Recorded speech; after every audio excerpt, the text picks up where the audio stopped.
দাদা দাদা এই যে দাদা। হ্যাঁ দাদা কি বললে?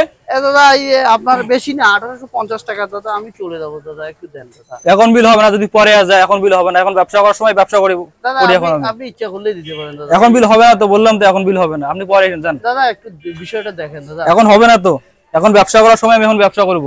ঠিক আছে দাদা, আমি পরে আসছি। আচ্ছা ঠিক আছে।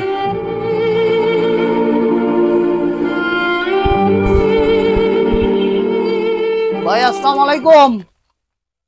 ভাই আসসালামু আলাইকুম। ওয়ালাইকুম আসসালাম। কি রে, কি খবর? ভাই আপনার বেশি বিল না, এই 3050 টাকা ভাই, একটু দ্রুত দেন। এখন বিল ডিল হবে না, তুই যা পরে আয়। ভাই আমি সবাই যদি এরকম। আরে এখন ব্যবসা করবো না, এখন তো ব্যবসার সময়, এখন বিল ডিল দিতে পারবো না, তুই পরে এত যা।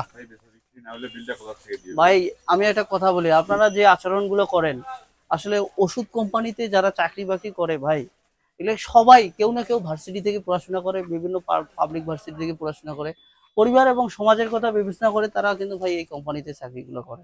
আসলে আপনারা শিক্ষিত মানুষের সাথে এই আচরণ করাটা ঠিক না। তা যাই হোক ভাই, আমি একটু পরে আসতেছি ভাই। ঠিক আছে ভাই, পরে আসেন। ভাই একটু রিকোয়েস্ট। ঠিক আছে, ঠিক আছে।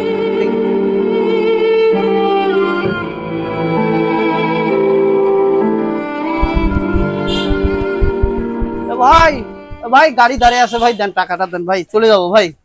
ভাই একটু দেন ভাই, এই গাড়ি দাঁড়িয়ে আছে ভাই, আমাদের অনেক যাইতে হবে।